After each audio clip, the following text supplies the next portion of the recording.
Hey guys, I decided to go ahead and put up another setup video slash care. This time it's going to be for crickets. This one really wasn't suggested. It's just kind of a good thing to kind of know if you're starting to get into reptiles. Crickets are going to be your first, pretty much your first thing to go for as far as food.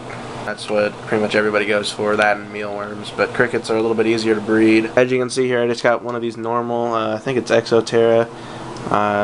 Don't quote me on that, but it's one of these little tiny cricket keepers. It's one of the larger ones that you find in pretty much any pet store. I got the 2 tubes on here, and it comes with these clips that you want to make sure you have, otherwise tape them up because they will get out. You really want to make sure that you guys keep this clean, possibly, because I get my crickets once a week. I get about 100 of them once a week. And I make sure I clean this out every 2 weeks, because otherwise all you have is dead crickets and they stink.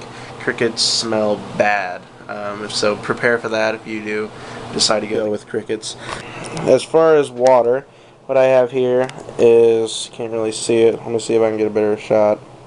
Right here are 2 trays that, well, I think they're trays, that's what I'm using them for, but it comes with the cricket keeper here, and it works perfectly. I don't know if that's actually what it's for, but it really does work perfect. You can see right there, I just have a little bit of water gel and crickets are already going after it. On the bottom here, this isn't dirt, it's actually food.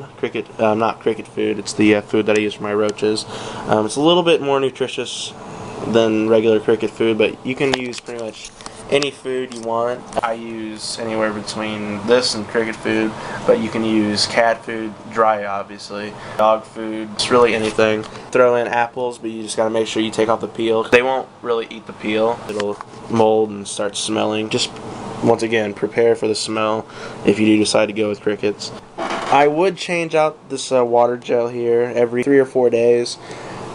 Just because it will dry up on you, and if you don't really feel like changing it out every couple days, put some in, 2 days later spray it with a water bottle like I have over there, and then another couple days passes, and just that's when you start redoing it. The food, this will probably last me about a week. Just kind of sprinkle it on the bottom like I have it. Make sure you have an egg crate in there, because they do like to hide, they need the darkness. Tubes right here so you can get them out easier. They will climb up there, you don't have to worry about going after them. That's pretty much the setup. They don't need really anything special. Make sure you keep them in a dark corner of the room. I keep them over here, right beside this. There's a dark table right here, and then it's blocked off by this other table over here. So really it's just kind of like in the shadows of my room. I know it looks a whole lot brighter because of this camera. But that's pretty much the setup for a cricket. My room is naturally, I think the last time I took my temperature in this room, it's about 80. Just because I have all these heat lamps around here. So it's pretty warm, and then plus normally I have this on top of it, and this container which has my dubia roaches in it, that contains, I don't know why I keep saying contains, that has a hermit crab. Well, it's not really a hermit crab, it's just one of those really small heating pads that just kind of keeps them nice and warm. My room's naturally warm, so I don't really have to worry about heat that much. I don't really go for breeding, I just go for weekly.